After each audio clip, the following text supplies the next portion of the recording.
You have probably seen this guy at the hair shows. You probably attended his classes. I'm very happy to have Ivan Zoot on the Beauty Pro podcast. Thanks for being here. Thank you so much for the invitation to join you. Absolutely. I love threads, don't you? You know what? It's at times in, educational, inspirational, fascinating, and infuriating. Just to give everybody some context, I am on threads at the Beauty Pro Coach, and all of a sudden, Ivan was popping up, and you were responding to like other people. But every time I would see you, I would start cracking up because I'm like, oh my God, this guy just wants to kill these people. You know what? I come from a point of honesty, but I Yeah. come, at my age, I come from a point of impatience. Stupid bothers me. I Yeah. don't know what to tell you. And sometimes, sometimes I can, as they say, just scroll on by, and other times I just can't help myself. But you can't, like, some of the things that you comment on, I'm like, oh, thank God he said it because, man, that's all. I will gladly assume that role on behalf of many of my friends in the industry. Absolutely. That's your wisdom coming through. Okay, that's what that is. It's not age, it's all your wisdom, your sage Maybe a little advice. frustration. All right, so for anybody who doesn't know, who is Ivan Zoot? Who are you? How'd you get here? What's going on? Oh, that's a lot of questions. You know, go to ivanzoot.com. There's all the answers. Will save us a lot of time on the podcast. But I've been around for about 40 years. Barber and cosmetologist. I like to say I've held every job in the industry except one. I am not a licensed cosmetology or barber school instructor.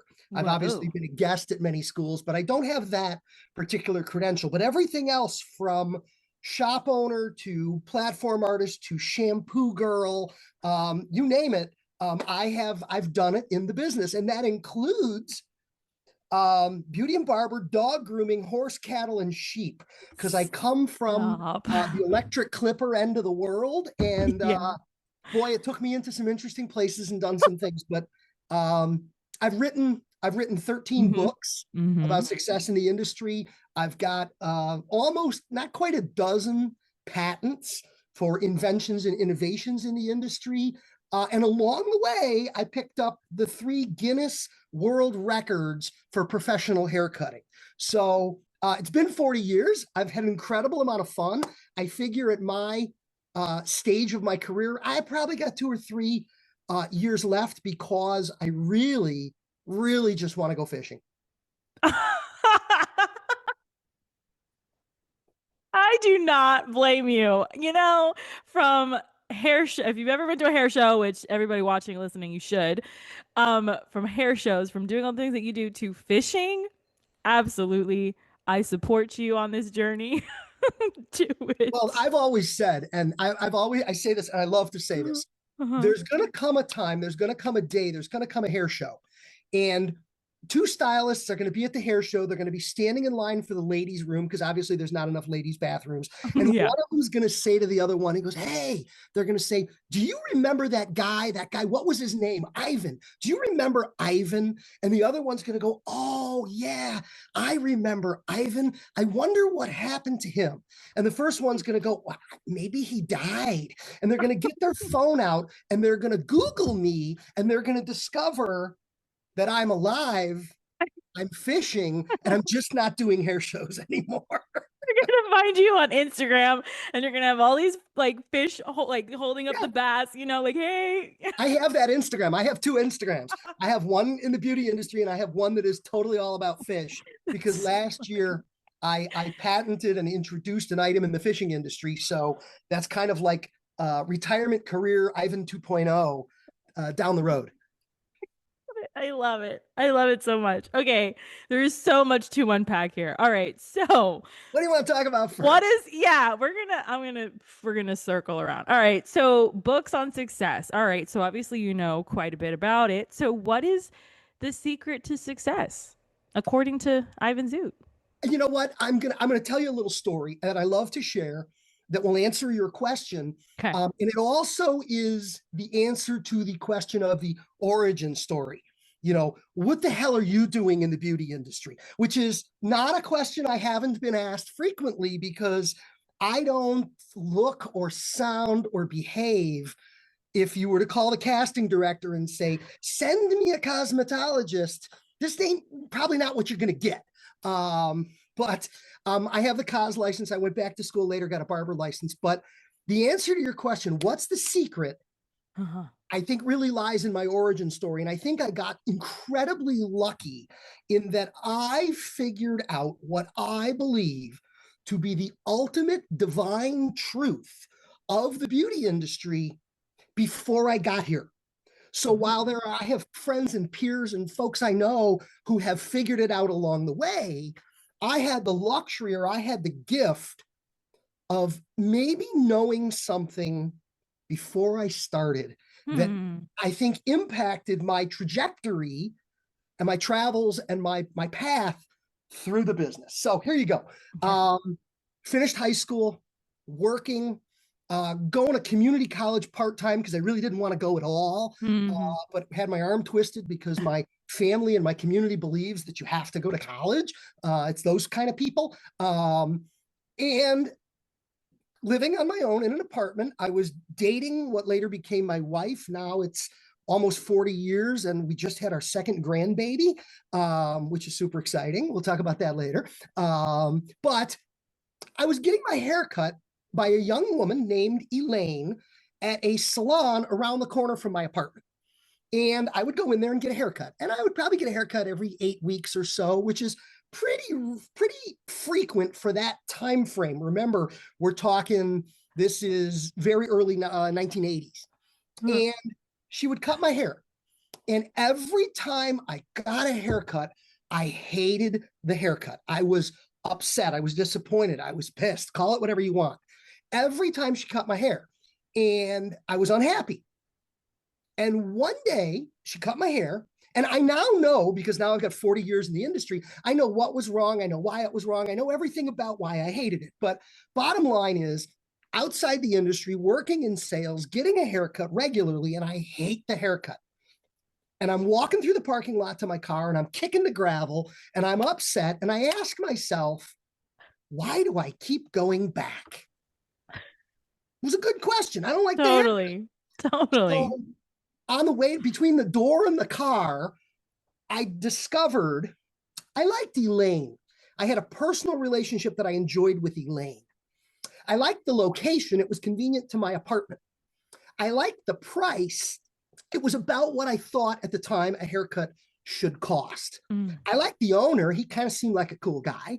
I liked the music they played on the radio. It was an environment I enjoyed being a part of.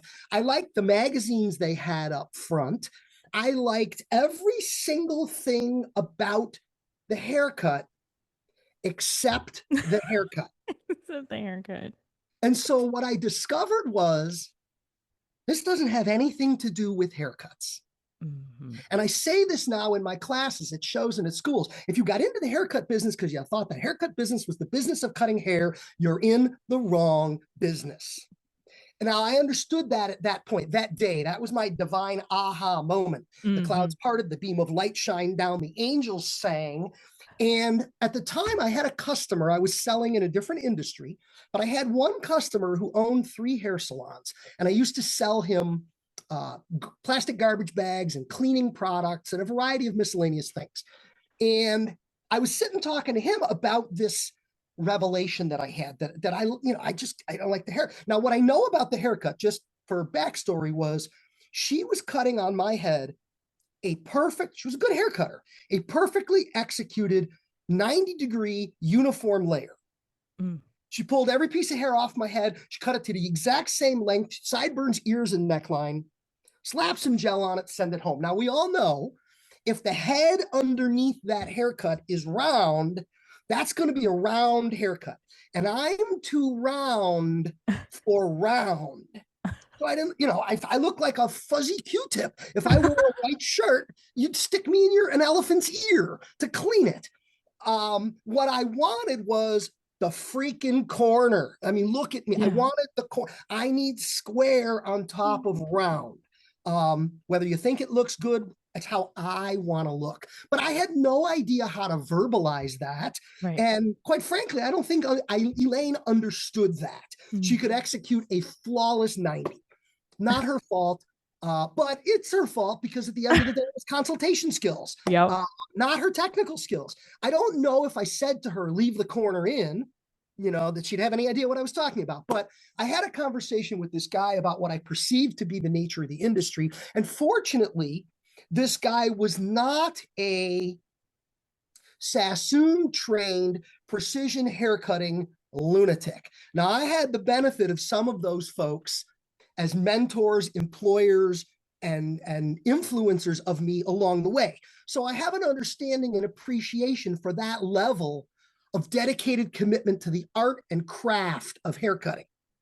However, personally, I don't believe it. I don't believe in it. It's not my jam. Now, the beautiful thing is the industry's so big, there's room for everyone. But I took this to heart, and I kid you not, the next day, went on a tour at a beauty school. And I said, let me learn a little more about this. I got a tour at a beauty school. That's a separate story. We can talk about it if you want. But I had a tour at a beauty school, and on the spot, I signed up and I began beauty school the following Tuesday. I love it. I came home and I told my parents, who, wanted me to, I'd finished this 2-year degree at a community college. Hey, guess what? I signed up for beauty school. And my parents looked at me and said, you what?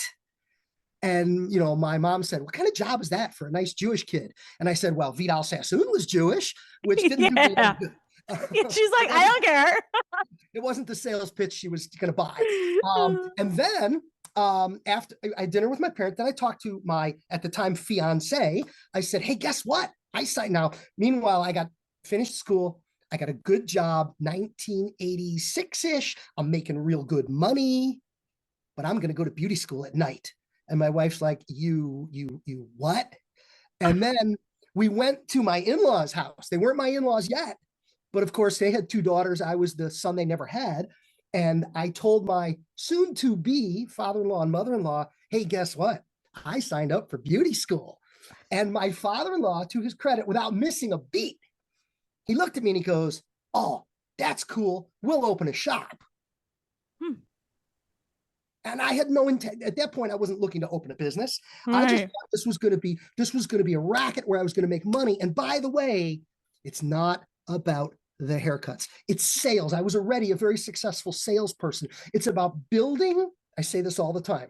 It's about building, cultivating, and maintaining relationships with humans. And the really cool thing about when you build a relationship with a human, most humans have a credit card.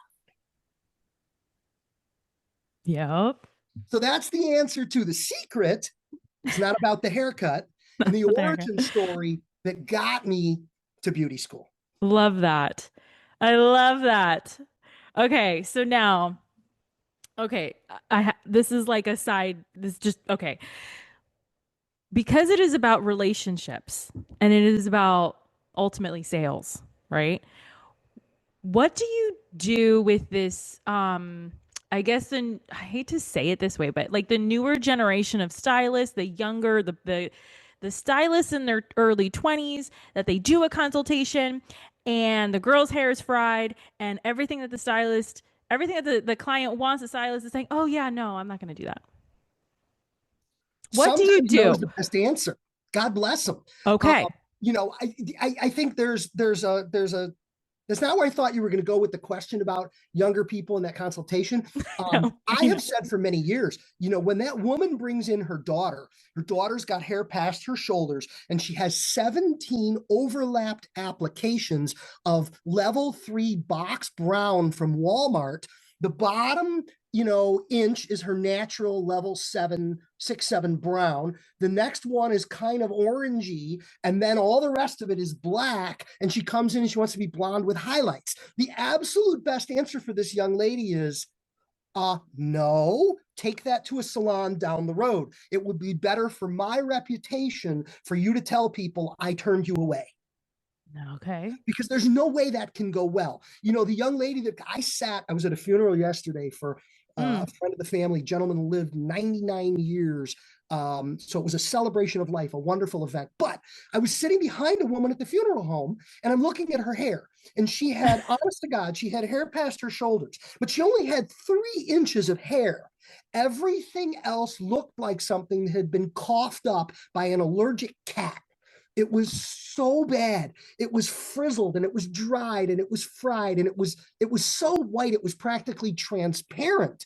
And I'm picturing this woman. I'm literally at this funeral thinking about this, a World War II veteran, thinking about this wonderful man and all of his children and grandchildren and great grandchildren speaking about, his life and Mm-hmm. dedication. And I'm looking at the back of this woman's head thinking, oh my God, the only thing she can have is half a pixie because the rest of this.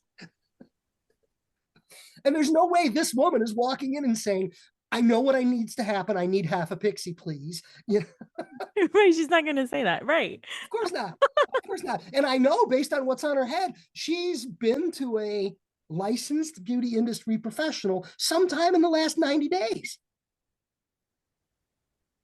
Okay. Yeah. This is like visiting your alcoholic aunt and bringing her a 6-pack. You're part of the problem.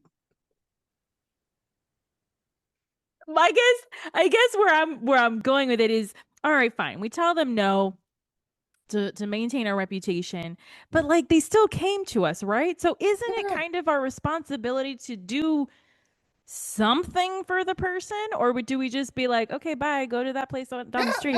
absolutely. Sell them a really high quality bottle of reconstructing conditioner to do the Yeah. best job it can and offer them options that are realistic and appropriate.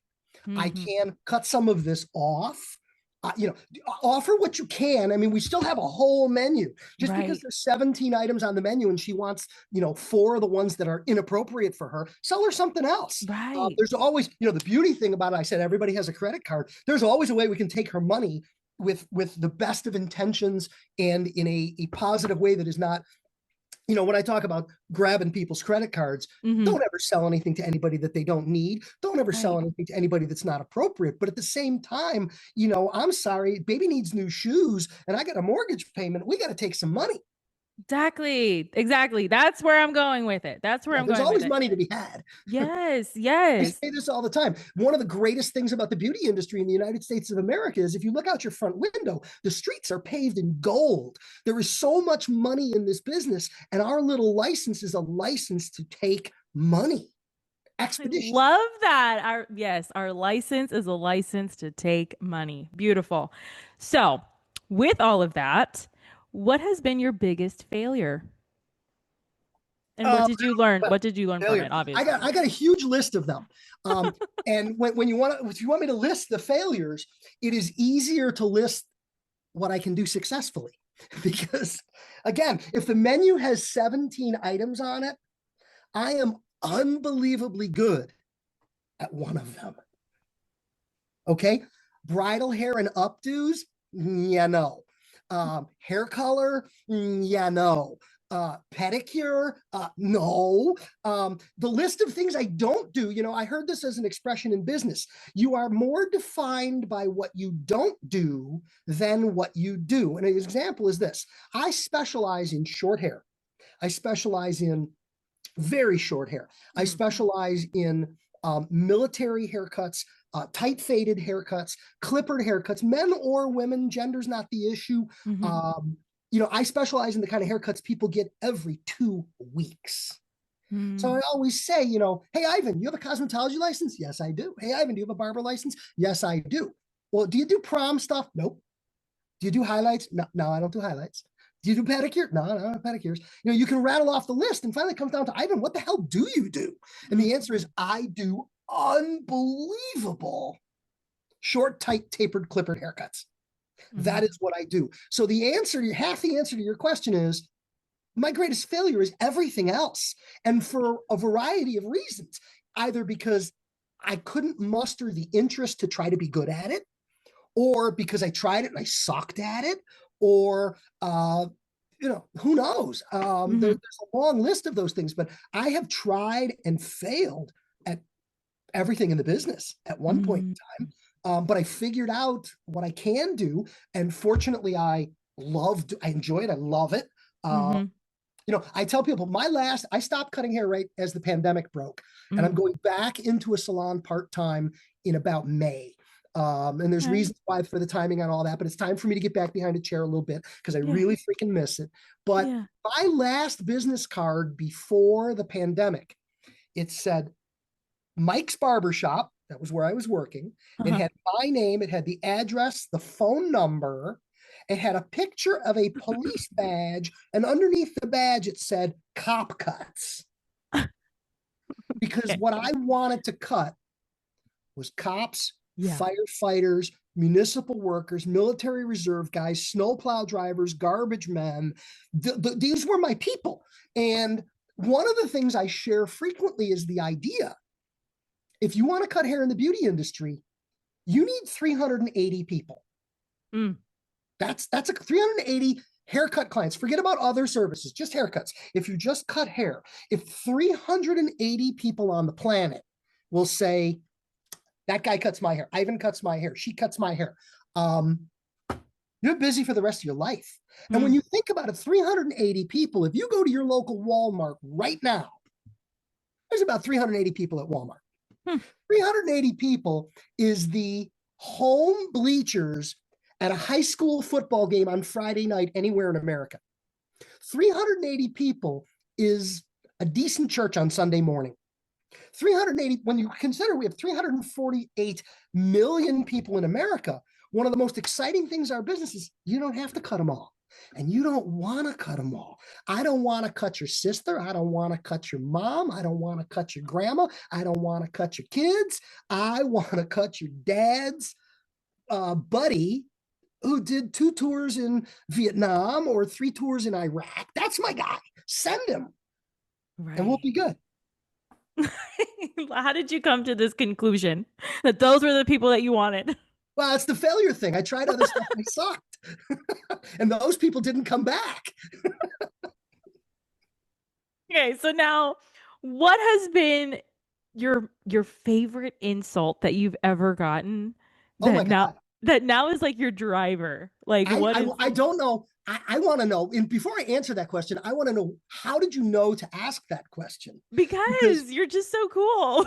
I had that's unbelievable. And the truth of the matter is, this is honest to God truth. My favorite insult, and it was one of those backhanded compliments, but it wasn't. It was absolutely intended to be 100% what it was. It was my first employer. I was in beauty school. I was working part-time as a shampoo girl in a very fancy, expensive, high-end day spa salon in the suburbs of Chicago where I live.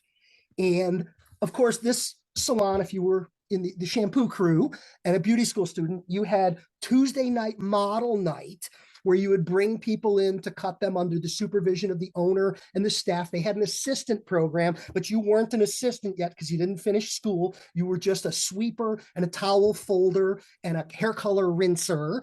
And my boss said, this is what he said to me on model night. We got into a huge fight because essentially he said to me, "You're going to get in trouble."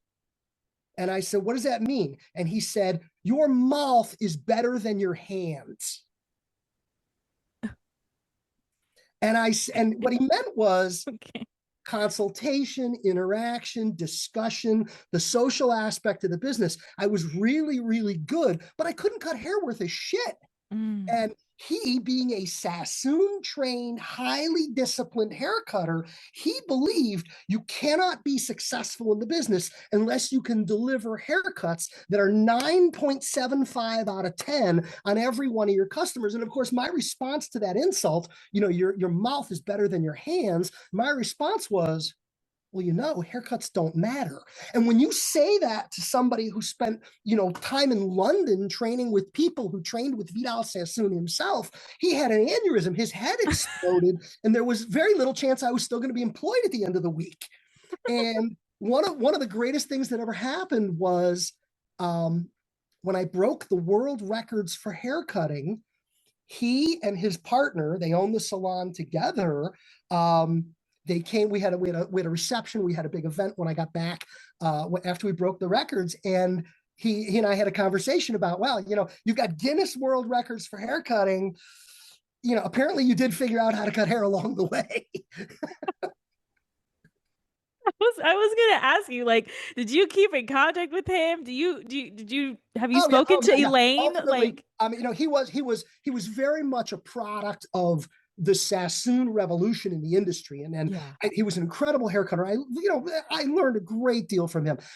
He was extremely artistic and creative. Later on, when I owned a salon, I don't think he could believe that I ended up owning a business in this business. He ultimately retired, and the salon was taken over by who had been his partner. Mm. She has since relocated elsewhere on the North Shore of Chicago, and has owned a very successful salon since before I ever got in the business. And I Wow. bump into them at shows, and I pop in every once in a while and stay in touch. But yeah, those were, I had the gift of some really, really incredible mentors, who at times, like Bob, were prepared to tell me, you're going to have a problem. How's Elaine? Did you ever see Elaine again? Yeah, I ran into her at a couple of hair shows. I think Elaine went on to have children and then morphed into a part-time career. And I lost touch with her after a few years, but I did know her because once you become high profile on the show end of things, people come out of the woodwork. Yeah. I did know her long enough to tell her of my origin story in the industry and to give her the rightful credit she deserves for my being here. Oh, that's great. Yes. What an I had award. a wonderful full circle moment with Elaine. Love that. Okay, I love that. All right, so tell everybody about your patents. All right, so we already know about you are a world record holder. Yep. Now, what other records do you have? Fastest haircut in the world. Oh, I've broken that record shoot. 16 times. The Wow. most haircuts in an hour and the most haircuts in 24 hours nonstop straight through without a break. Holy crapola. Okay, okay. I'm gonna look this up. You remember the books, the Guinness Yeah. books? I used to have those. Yeah. Oh no. Do You they know make what? them still? I don't even know. Yeah, they still make them. I was actually published. They don't publish every record in the book. My name appeared in 2010, 2012, and 2014 because they cycle through which records go in the book. And I used to, back when I had the shop, and I used to tell, because that book is targeted at like boys between the ages of like 7 and 16 or something. That's the sweet spot for that book. And I used to tell these kids, go to the library at school and go check the book. I'd give them my business card so they knew what my name was. I go to the library, and then I would have kids, their mom would bring them in with the book for me to autograph the book, which if you're a 9-year-old and you know somebody in the book, your head explodes. Yeah. So it was super fun to be actually in the book. And I have, of course, when those books came out, we went to the store and bought a pile of them. And my Absolutely. kids each have copies of them. And I have one copy of each of them that I've kept for me to tell stories to my grandchildren. Yes. Okay, and what about your patents? You have these patents. What's going on there? Yeah, it started. A lot of people know that I spent quite a few years in a relationship with the Andis company. I was an educator for Mm. Andis. Then I was an employee for Andis. When I moved on to do some of my own things, I stayed as a contractor, as an educator with the company. And actually, for 2026, I'm sort of reinvigorating my relationship with the Andis company. For 2026, I will be introduced at the premiere show in uh, California as the new legacy ambassador for the Andis company, with 40 years of a relationship with the family. But in my role there originally, one of my jobs was new product testing and development, where I Mhm. would take samples out to barbers and barber shops. I also worked very closely with engineering on the development of new and upcoming tools. So my first 3 patents were things that were developed while I was a member of the team there. So the way that works is, I'm partnered with an engineer. We prototypes, we develop, we come up with these products, and then we go through the patent process. And then when the patent is granted, the patent is in my name. And there's a document that they bring to you in your office called the assignment of patent. What we really call that is you get to keep working here, in which you sign off the patent to the company because it was developed while you were under employment. So although my name appears on the patent, it belongs to the company, which, hey, great, no problem. One of those items was produced and sold for many, many years. It was discontinued. That's actually been reintroduced. Another one of those was sold for a period of time very successfully. And a third one, I have a patent for a idea that, even as we sit here speaking today, while I've patented the idea, the technology to do it doesn't exist. So they haven't been able to utilize the patent because there's some technical speed bumps or roadblocks that just prevent utilization now. The hope is that at some point in the future, when technology continues to evolve, they might be able to implement this idea. It's a great idea. But maybe that one won't happen. But I've patented, one of my big patents is this guy here. People have seen this. This is the Zoot comb cutting system. Yes, we have that comb in our salon. Yep. Yes, sir. We love it. And the patent is, interestingly, it's a clipper comb, it's a trimmer comb, it's a scissor comb, but the patent is the idea that the guards so cool snap onto the comb. So instead of putting the guard on the clipper, the guard is now, so the comb is a 1 and the system comes with 2, 3, and 4 like that. So that's a patent. Very proud of that. I actually share that patent with the folks at Denman. Denman brushes. Yeah. Denman and I designed this together. The comb was made in Belfast in Northern Ireland and sold all over the world. Wow. And again, those guys have I have the patent and it's assigned to them. I have it with their engineer, and then we sell the thing all over the world. How do you feel about that? Like, how does that make you all warm and does that make you feel all warm and fuzzy, or like no? Do you feel I'm just a little disappointed. I'm just a little disappointed that my dad died before it happened. Damn it. Yeah. And my younger son was born right after he died and is named after him. And there's a lot of those kind of things. If I could share that, I'd like to share that with my dad. I'd like to share that with my mom, who thought beauty school wasn't going to be a very good idea. So. Oh, man. Okay. And then your father-in-law is probably like, hell yeah. Oh, yeah. My father-in-law's like, yeah, what else you got? Keep going. Okay. So then what? This was one of my, it's not my most recent. My most recent is my fishing invention, but this one was called One Comb. As you can see, there's a 1 on there. Love it. It's specifically for the short hair people. It's a clipper comb, a scissor comb, a trimmer comb, and a blending scissor comb. The individual combs with unique tooth configurations are matched to the corresponding cutting tool. So you pick this up when a guy sits down, you put it down when he gives you money. And it's an efficiency tool, but it's specifically, on close inspection, you'll see each one of these combs have very uniquely designed teeth that correspond to what you're asking the comb to do. I'm a huge comb nerd. I sell about 200 combs on my website. Because when we start talking combs, materials, flexibility, color, tooth configuration, tooth spacing, weight and balance, I can nerd out with you about combs all day. So that's kind of my jam. I love that. Okay, what about your fishing patent? What's going on with that? What is it? It is I'm a fan and a practitioner of a ancient Japanese style of mountain fishing. It's done in high mountain streams and rivers and creeks, and it utilizes a specialized type of rod and type of line and type of fly. I tie my own little flies. I invented and part of this is, in a very Japanese aesthetic, minimalism, that you're not schlepping 10 tons of crap to the water to fish with. And I designed a compact, minimal fly box that is designed to take just what you will need for a fishing excursion, as opposed to schlepping a ton of crap. And there's one element of it that is a unique patentable element, because, as an example, when I patented this, you can't patent a comb. You can't even patent multiple combs.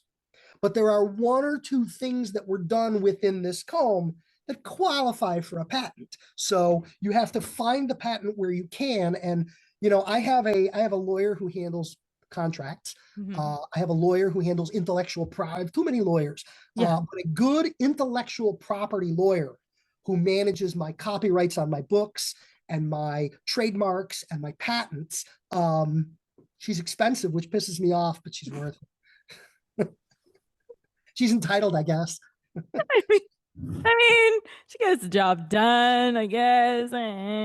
Okay, back to the hair world. So now, what do you feel is the most important trait or strength that anyone would need to be successful in this business? Wow, most important trait to be successful in this business. When we come back to the people skills aspect of things, Mm-hmm. haircuts don't matter. Mm-hmm. When it comes to people, I think in this day and age, maybe I would use the word tolerance. Oh, Because man, you hang up a shingle and the door opens and Noah's Ark comes marching in. You get two of every wacko on this planet. And remember, they all have credit cards. right. And I'm not going to fit with everybody and I'm not going to Yeah. agree with everybody. And somebody's going to want to bridle up to, and I'm going to have to send them down the road. But you got to be able to go along and get along and make it work. Never before, I said this at the time, the 2016 election Mm-hmm. was the first time in all of my years in the business that politics was no longer acceptable for conversation in a barbershop.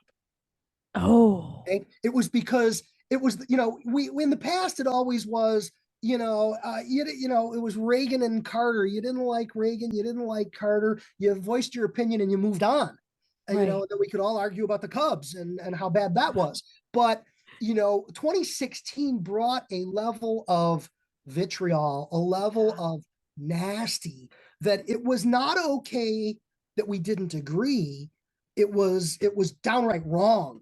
And it got Mm, personal. And you could, back in the 2016 election, if someone came in the barbershop, sat down in a chair, and said something about either candidate, it was like a fart in church. I mean, it just knocked the air out of the room, and nobody yeah. said a word for half an hour. Yeah. And Yeah. there were clients who were perceptive of this and figured out, oh, we better talk about the Cubs now.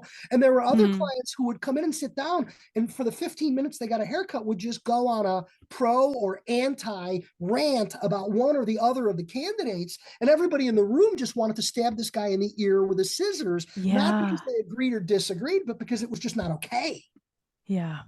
So I think tolerance in this day and age, inside and outside of the shop, is going to be, and is going to be an extraordinarily important characteristic Mm-hmm. for all of us. We don't have to agree. We don't have to get along. I have to recognize your right to disagree with me, and I have to take your credit card. Yeah. Always the credit card. Just give me the damn card. I It, don't care all, about anything else. it always comes back to the card. No, that's a You know what? really I don't like to quote people without being able to attribute the quote to the right person, but there's a famous quote: "Keep the main thing the main thing." yeah. Yep. I Yep. don't remember if one of your listeners knows who said that. They can put it in the Please. comments. Yeah, please put in the comments. Please message us because we need to know. Yeah, No, but somebody needs credit for that, but keep the main thing the main thing. that's what's so great about the Beauty Pro podcast. We keep it real, we keep it raw, right? We talk about all the things you're not supposed to, right? And it's we all have a good time. Yep. So do you feel like there are just some things you can't teach somebody? Like, you Unfortunately, what I used to say when I was hiring, now I had 8 haircutting chairs. Mhm. I had 1,200 square feet. I had 24 chairs in the waiting room. And if you don't know me, one of the things you'll know is before I opened my own business, I ran 38 locations for supercuts. Wow. So I had a big stint in the low price, high volume, family oriented sector of the marketplace. Mhm. So we cranked some volume. We did Mhm. 330 to 350 haircuts every single day as a Mm. team and as a shop. And I used to say all the time, you hire for people skills and you train for technical skills. I don't care if you know how to cut hair, and I don't care if you um, know the business side of the business. And I used to say, by the time someone would apply to me for a job, and I hired a lot of people coming out of school, a lot of my team members did not have significant experience before they got to my shop. Mhm. By the time I would hire somebody, if you were sitting in my office for an interview, you were 19 years old, Mhm. maybe you finished high school. We in my area had a very strong high school cosmetology program where you Mm. did cos in junior and senior year of high school, and Yeah. you graduated with a high school diploma and a cosmetology license. You could go right into a shop and start working. So Mhm. the answer is, if you were sitting across from me, most of the time you were 18 or 19 years old. Mm. And I really believe that 18 or 19 years old, if your mother and father didn't teach you how to be a decent human, it's too late and I can't help you. But if your Mhm. mother and father taught you how to be a decent human, I can teach you how to cut hair. Mhm. So yeah, by the time we get to folks, I tell this story all the time. My younger brother lives in Japan, and I have two boys about 6 years apart. And my youngest is about 6 or 7 years older than his oldest. So I Okay. had two. There was a gap there. He had two. His children were born in the United States, but almost immediately moved to Japan. They've lived in Japan 20 plus years. They got to speaking English a little bit later, but my brother was coming to town to visit. Hey, And Ivan, put your camera on. my camera go off? It went off. Hang on. There we go. That was so I don't weird. know where Okay. that went. I don't know. Okay. Okay, sorry. Go ahead. So he lives in Japan. Hey, look, it's a miracle any of this technology I works. know. Okay. Hanging by a So, thread. so my brother lives in Japan and he was coming into town for some reason. I went to pick him up at the airport, and we live 20 minutes away from the airport. So we're in a car coming back from the airport, driving along down the highway, just two of us. And he says to me, he goes, "Let me ask you a question." And I said, "What's that?" He goes, "As a father, as a parent, what are you doing to set your children's moral compass, to make sure that they are good people, to make sure that they are on the right path as people in the world?" Mm-hmm. I turn to my brother and I go, "How old are your kids?" And the answer was like, 9 and 7 or something. And he goes like 9 and 7. I go, it's too late for you. And he was horrified. What do you Oh mean it's too late? And my point with him was, these are the kind of things you got to start working on really early. no. Yeah. In terms of behavior and interacting with people and all that kind of stuff. So yeah, if you're 19 years old and you just don't know how to smile when you answer the phone, if you're 19 years old, you don't know how to hold a door for someone, if you're 19 years old and you eat something out of the refrigerator that doesn't belong to you, I probably can't help you. It's too late. Okay. This whole episode is just gonna be giggles. Like it's just gonna be great. What being in the industry, what is the lesson that you have learned that you wish everybody and their mother would just get? What is the lesson I've learned that I wish everybody and their mother would just get as it relates to the industry? Well, as it relates to the It industry, could I be think. the industry, it could be life in general because it's so Well, okay. I'm gonna intertwined. I'm gonna piggyback on some of what I just finished saying, and I think this is a real challenge for young people in our industry today. And that is, somebody needs to tap them on the shoulder and say, um, "It's not about you." Mm, It never was about us. Between social media and Instagram and posting pictures of haircuts online and follower counts and comments and likes and all this kind of stuff. Especially barber culture at this point in time, not so much. Maybe cause is just, suffering from some of the same ills, but honey, come on. This was never about you. This was yeah. about the client, about the lady with the card. Yep. Yeah. Yeah. Yes. Yeah, I What think that's a lesson, and that's beyond just the beauty industry. The cashier at the grocery store, everybody. It's not about you. It's bigger than you. You yeah. are a tiny, tiny little tooth on the gear in the machine, and if your tooth breaks, we're just going to get another gear. Yeah. Yeah. Yeah. Harsh realities, but it's true. Yeah. What And is you know, obviously, having gone to that funeral yesterday, there's yeah. the top of mind idea that, you know, this man was 98 years old, and listening to his children and grandchildren speak, struck by the idea that 98 years, it's a lot of time relative to, you know, my Mhm. parents who died much younger, but Mhm. it ain't a lot of time and it's over quick. Yeah. And you're getting one shot at this. And let's, you know, that idea that, you know, the object of the game is not to die with a beautiful corpse, but to, you know, slide in sideways, beaten and battered, and having embraced every single opportunity that came up. And when you're done, you're just utterly spent because you did it all. Yeah. Um, you know, Yeah. Yeah. Yeah. So, what's one idea, professional, personal, that nobody agrees with you about? just rewind the podcast. That nobody agrees with me about. I'll tell you one right now that Yeah. sometimes I feel I'm kind of pushing a rock up a hill, and that is in the barber business, the $100 haircut is bullshit. Oh. Nobody wants a $100 haircut. They really don't. Nobody wants to pay that much. Nobody wants to sit in your chair for 45 minutes. Oh my God, put a bullet in my head. If it takes you more than 12 minutes to cut my hair, you don't know how to cut hair and you're wasting my time and you're abusing the situation. Yeah. You know, this idea that the holy grail is this magnanimous number for haircuts. You know, you see all these posts online now about, and like tipping. Here, you want one that people don't agree with me? Let's talk about gratuities. Let's talk about tipping. You see these posts. If you can't afford to tip 50%, you shouldn't go out to dinner. What? What? Tipping's another one. Yeah, tipping has gotten goofy, stupid. I think a lot of people agree with me on that one. So that doesn't really satisfy your question. It's okay, but it is controversial. Oh, it's controversial as hell. Yeah. Oh my God. You know, I just got this, not this haircut, because I did this one last night on myself. I needed to touch it up because I was going to be on a video. Hey. But the last haircut I got from a 65-year-old guy in a little barber shop in Cincinnati, Ohio for $20. It took a grand total of 10 minutes, and I would defy you to find anything wrong with the haircut or the experience. He was happy to have the $20 and I was happy to give it to him. Oh. And let's stop overcomplicating the business. Okay. Okay. I like that.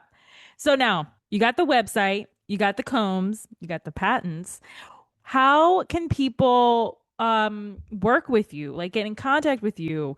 What do you have going on? ivanzoot.com, my website, ivanzoot.com is the epicenter of the world. Now, the banner is hanging on the wall up here, and you'll notice the banner is upside down. Okay, I thought so. I'm looking at him like maybe it's just backwards mirror imaging. No, No, it's no, upside you down. can't mirror image upside down. I'm There's a little story here. okay. I shot a fishing video the other day, so I had to take the banner. This is a fabric banner just Yeah. hanging on the Yeah. wall. I Yeah. shot a fishing video the other day, so I took the banner down because that's not my website for that. And when I got done, I put the banner back up. And then my wife came down here to where I have my studio, and a couple days later, and she said, "You know the banner's upside down, right?" And I looked at the banner and I went, "No, I didn't know that the banner was upside down." And she said, "You're going to flip it?" And I said, "No." I said, "It's 2026. We're turning the business upside down this year. Oh. So, as a symbolic gesture for 2026, we're going to, everybody knows my name and they know my website. So, symbolically, we're going to leave the banner upside down for 2026. I like it. Subconscious came out to play. That's what that was. Well, no, Oh, it's too lazy to take it down. all right. So now, final question. What is one question that you wish I would have asked you that I did not, and how would you have answered?